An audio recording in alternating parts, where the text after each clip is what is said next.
can't be free. Everybody wanna judge, say I'm a thug, I'm a player, I'm a simple, why I can't be me? When I walk up in the store, all the Karens get to staring at me. Put my heart in my music, it's still on my sleeve. Everybody been portrayed. So fam, what's the word? It's your boy Trey Montana. It is now episode 14 of the Soulful Thoughts blog. And today we diving right into it, family, because I got to go in about 15-20 minutes. So I'm gonna try to make this video as short as possible. But today is gonna be a part 2 to the anxiety video that I made earlier in the channel. So if you haven't seen it already, please put me on pause, go watch that, and then come back to this one and let's get it. Before we get into it, let me sip my little Agnesia tea. I don't know if that's how you pronounce it, but Agnesia tea, however you pronounce that shit, this shit is fire as hell.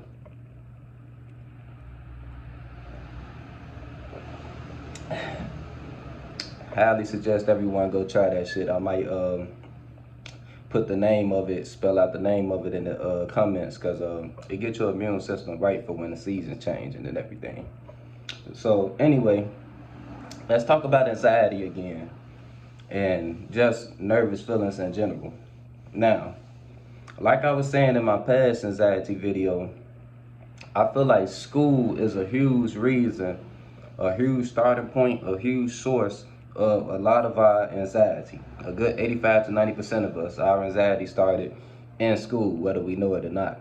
And it's simply just because of the environment that school is. It's not an environment that's for everybody. Like if you don't have a lot of earth and air in your chart, especially earth, you're not gonna vibe out with most of the environments that come with school, like the structured class, everyone having assigned seats, we being taught in such a logical, dry way. Not everyone can, vibe out with that type of approach. Like some people, like if you're more creative minded, you probably like learning in a more visual way or in a more hands-on approach type of way. Like you might be the type of person who excels in classes such as art, gym, where you get to show off your athletic ability, construction, whatever, hands-on type of work like that, right? Those type of students, usually anyway, they might struggle in more structured environments such as a math class, English class. Everyone is pretty much structured into a certain way of going about things. That can feel like a cage for a lot of spirits, And then on top of that, the pressure of having to exceed in that environment. Like the first pressure we ever receive from our parents usually has something to do with the grades we're getting in school. Like they be cool with us up all the way until like we don't never get no real static from our parents until we start going to school and maybe start slipping in school or maybe start to act out of order in a class because we're not used to being so sustained like that. That's the only time we get to feeling any type of pressure from our parents to have to succeed, and not even just the parents, the school system. They celebrate the students with the highest grades, right? Class valedictorian and shit like that. The kids with the highest grades get celebrated by the school system, and the kids with the lowest grades usually be the cool ones. You feel me? That's the crazy part. The kids with the lowest grades usually be the cool ones within the peers, within the actual students. If you somewhere in between that, you're gonna be a loner. Like, if you're not a person who just love diving into the whole school process and you love studying and actually getting good grades and all that shit, along with the fact that you might not be a people person, you just gonna be a loner and you're gonna feel pressure from all corners. You're gonna feel pressure from your peers to actually, if you actually the person who actually, if you're a type of spirit who actually wants to fit in, but maybe just doesn't know how or puts too much pressure on yourself to fit in, along with the fact that you're not the type of spirit that suits well in a structured environment such as a classroom. Yeah, man, I'm pretty sure school was hell for you. It was straight up hell. Probably had bullies, and along with your parents being bullies for you over your bad grades. So school presents all of these different, obstacles, pressures, social pressures, and we get introduced to all of this at one time. And, it can have a detrimental effect on the spirit because it's like we get absorbed into that frequency of the pressure that we are feeling from wanting to fit in with our peers, or from wanting to make our parents proud and get good grades, or shit like that. And it gets into the point where eventually everyone is going to find their comfort zone. No matter what environment you put them in, they're going to find their comfort zone. So a lot of us cope with it in different ways.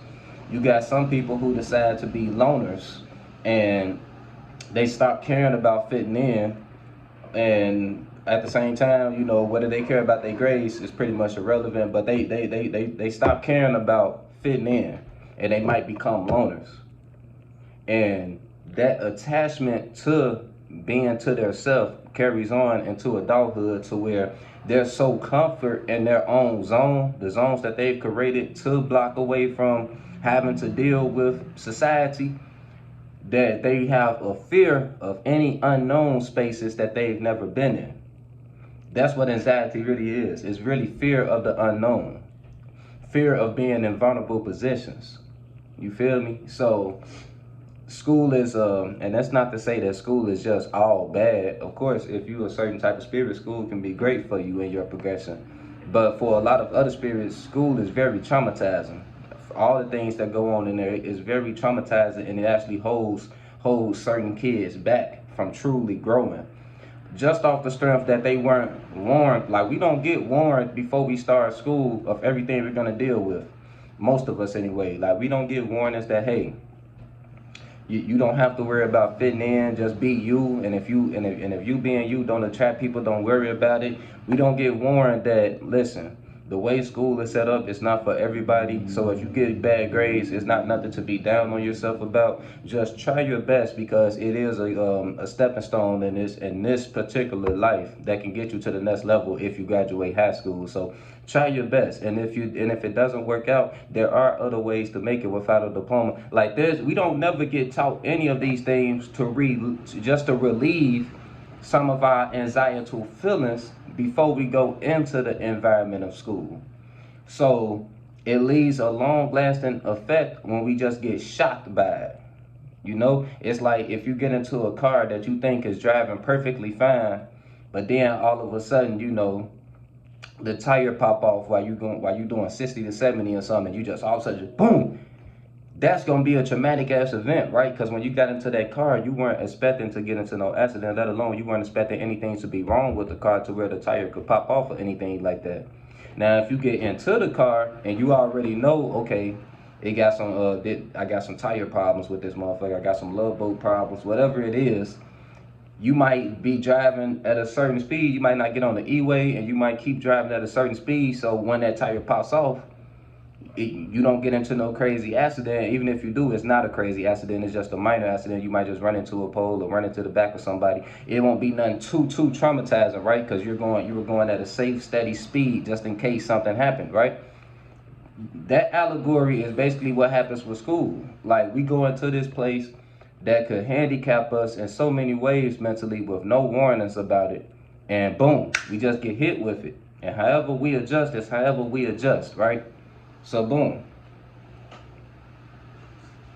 It's like if we go into a new space without any type of idea of what can be done in that space, that's what's creating the anxiety, nervous feeling that we feel, because we haven't created any thoughts and feelings within that space, and opinions, forming perceptions within that space to be comfortable with going in it. We don't know what character we've created in that space yet. By character, I mean personality. We conduct ourselves in different ways depending on whatever space we're in, right? And speaking of space, y'all realize that we always say that when we talking about something? We always say something about our space or a new space. Maybe that's because we subconsciously know that our spirit is really just a space.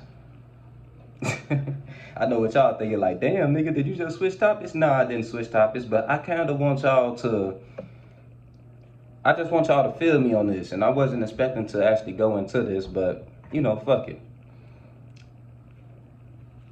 I want y'all to understand the spiritual science of what we mean when we say we want to fulfill our space, or we're going into a new space. Because let's talk about the spirit for a second. Let's talk about our solo spirit for a second. I've seen so many different, hypotheses, I would say, as to what the spirit really is. I've heard it be called the breath, like the breath coming out of our body. I've heard that. I've heard it be called dark matter, the shit that when we look up in space and see nothing but darkness. I've heard that be called the spirit. I've heard it referred to as static electricity. Like, I've heard it referred to as a piece of the sun. I've heard plenty of hypotheses of people comparing our spirit to things that we see within our environment, right? The universal environment, right? But why don't we ever think about the environment itself enough? Because if you think about it, everything within this universal environment does require environment to survive. Let's look at our life in this realm. We can see this play out. Plants need a certain environment to survive. Animals need a certain environment to survive. Humans need a certain environment to survive. We can survive in any season, but that's because of our logical ability to stay warm during the winter season. We do need a certain environment to survive, right? So boom. If all of these things within this environment of this planet needs a certain environment to survive, it's simple to say, simple to think, easy to think that the environment was here first, right? Pretty simple, right? For sure. So the environment was here first, okay. Let's take that and put it and apply it to a larger scale. Let's talk about the whole universe, at least the part that contains life. So, if we can see just from observing our planetary environment that everything requires a certain environment to survive, we can take that logic and assume that all living things, planets included, planets and stars, in my perception, are the same thing, by the way. I'll get into the science of that in another video. But yeah, that's why you're not gonna hear me mention stars. Stars and planets are the same shit. So, if we can concur that everything within a planet requires a certain environment to survive, we can conclude that all of these living beings, planets, suns, moons, whatever you want to call these things, they all need a certain environment to exist, right? That's what we can concur. That's how we got 100% of our information, by observing what's going on in our internal environment, in our planetary environment, and projecting it onto how we think the universe might go, right? That's how we get 100% of our information. So, like I was saying, so if the environment, I'm gonna say this one more time, if every living thing within this planetary environment needs a certain environment to survive, we can conclude that the whole planet in general, along with every other thing in this universe, needs a certain environment to survive, right? So whatever that environment is, whatever that space is, whatever this space, this overall space that's holding the universe, because everything is within a space, right? This is simple shit I'm saying. Everything is within a space. Let me see, do I got a pen and a notebook right beside me? Okay, so let's say this is the universe, right? This big ass circle, and all of the scribbles is the life within a universe. It has to be a space that this universe is within, right? A certain space, a certain environment that's making all of this shit possible. Now, we just said if these things need a certain environment to actually survive, to actually exist, that means the environment was here first, right? So it's safe to conclude that the universal environment, the universal space has been here. Space was here before anything was created within space, right? Stay with me. Now, I know that we look at space as nothing because of NASA, because of what science has taught us nothing is. But if this universe exists inside a whole big blob of nothing, because that's really what space is, what it looks like anyway. It just looks like nothing. Maybe if all of this something exists inside of nothing, then maybe nothing is really something.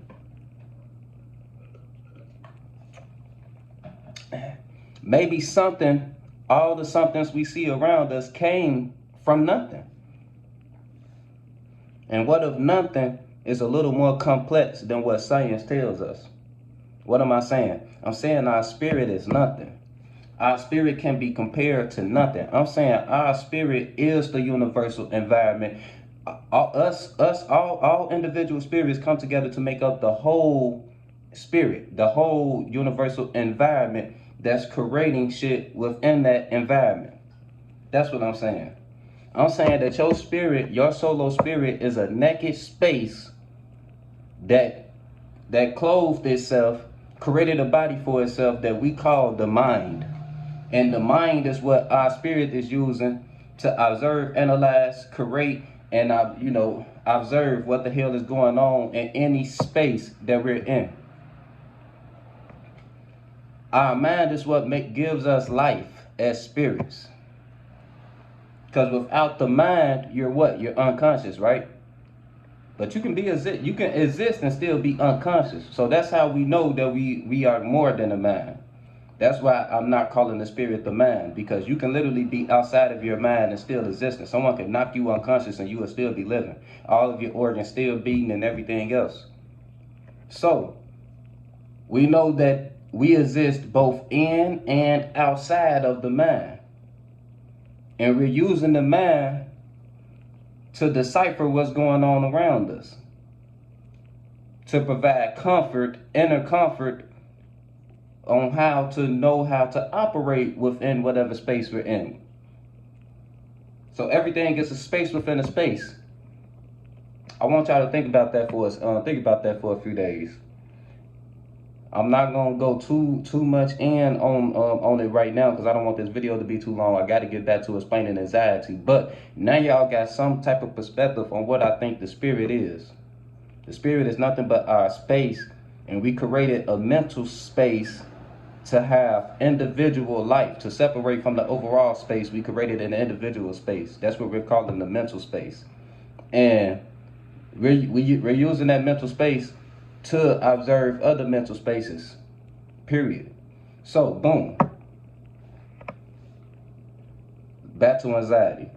The reason we feel the feelings of anxiety is because, like I say, we are a naked space without our mind, right? So we can see this play out in real life. Anytime we go into a new space where we haven't built up a mind, a sufficient mind to know how to operate within that space, we're going to get that naked feeling, that anxiety type feeling, that nervous feeling, because we're going into a new space and we don't know what to expect. Let's take this down to the 3D. It can be a new job. You don't know what they do in this new job. You don't know what the responsibilities are, what they're going to ask of you, or if you're going to even be able to do it, right? So what happens when you're going into a new job with that type of circumstance? We get that naked feeling. We get that uncomfortable, invulnerable feeling because we're going into a new space where we don't know what to expect. Our thoughts and feelings is what gives us comfort. We have to know what to expect for us to be comfortable.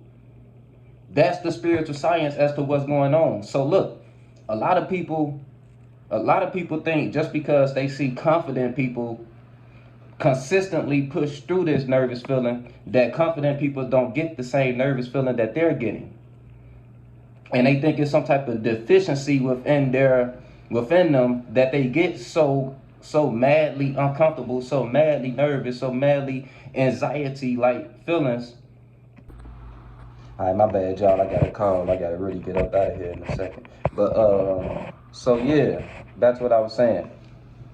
A lot of people with anxiety, they see people with high confidence and they assume that, we don't go through the same energy that they have to eventually fight through. Like, for example, I know I used to think my nervousness was a deficiency because, like, I used to be super nervous with shooting my shot at women, right? Like, it just be It was just a little kid thing, man. I was nervous as hell to shoot my shot at women. More than a little kid thing. I'm gonna be honest with y'all. That shit went into my teenager years for sure. But yeah, so I would think that it was a deficiency of mine that I was so nervous and uncomfortable and rattled about shooting my shot at women, because I would see my other friends have no problem with doing it. And I would think that I'm the only one that's going through these type of energies when it's time to shoot my shot. Because now I've gotten to the point where I am at that point that my friends were at, confidence-wise, and I can just do whatever. I can shoot my shot at whoever, whatever, do my thing. Not even just women. With life, I shoot my shot with no hesitancy, right? But I still get those same uncomfortable, nervous feelings whenever I'm about to meet someone new, or whenever I'm about to go somewhere new, do something new. I still get those same anxiety type feelings. It's just I simply push through them because I know for a fact that I can adapt to any situation. All of us can adapt to any situation if we don't go into the situation with too much fear in our heart. If you go into a situation logically, because you have to approach every situation logically first, then let your intuition and everything vibe out once you see what's going on. But if you go into every situation logically observing it, and I'm not going to say every situation, because there are some situations where you're not supposed to be logically too much in your logical thoughts. But most situations, it's definitely better for you to go into it logically, observe that shit, and then allow, because you want to let those little anxiety, nervous feelings pass away, pass away smoothly. And the only way they're going to pass by smoothly is if you're logically observing what's going on in the environment, and, coming up with the spiritual discernment of knowing whether you should be in that environment or not. You feel me? So, yeah, so the main reason I wanted to make a part 2 to this video is I wanted y'all to understand the true spiritual science as to what's going on when you feel those anxiety feelings. And another thing I want y'all to do is don't let society make you think it's something wrong with staying, how should I put this? Don't let society think that there is something wrong with you knowing what you're comfortable with and what you're not comfortable with. But the only time I need y'all to step out y'all comfort zone is when it got something to do with y'all passions. Because if your passion's not aligning with the shit that you're comfortable with, that means you gotta step away from the shit that you're comfortable with. In order for you to reach new levels, you can't be too comfortable with the level you're on right now, right? So, excuse me, if you got some type of talent to where, or some type of creative attributes, or if you're a teacher, whatever it is, to where you gotta present your skill set to other people, and you might be comfortable actually being a loner, but your passions say otherwise, that's when you gotta step out of your comfort zone and know that, okay, what I'm comfortable with is actually holding me back. That's when you push through the anxiety feelings and go ahead on into that club and perform your song if you got to. Just speaking on, I'm an artist, y'all, so I'ma always have musical allegories, but hopefully y'all can take this information and apply it to your own life. If the shit that you're comfortable with is not aligning with the shit that your spirit actually wants you to do, then yeah, you have to step out of your comfort zones. But other than that, it's nothing wrong with knowing what you're comfortable with. Like if you're not a party person, don't let your friends make you think that you're a lame or that you dry for not going to parties. Like, there's nothing wrong with being dry if you don't like getting wet.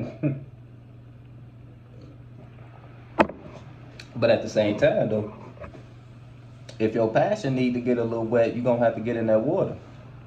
Alright? So yeah, I'm not gonna make this video too long, family. I gotta get on up out of here. I gotta get to work.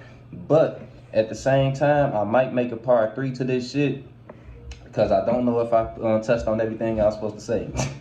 Alright, but remember, you are not the mind, you are a spirit that created your mind. Don't let your emotional attachments that you created to comfort be your roadblock on the road to riches. Feel me? I love you, family. Trey Montana signing up. On the beat, start preaching. Feel no evil, see no evil but peep it. I don't aim for the stars, I want leeches. And it's snakes, but I'ma kill the whole species. Rest in peace to all the peaceful preaching. The youngest wildin', but they say they evil, that's kinda reaching. Who really controlling the way you thinking? Find the truth, what the fuck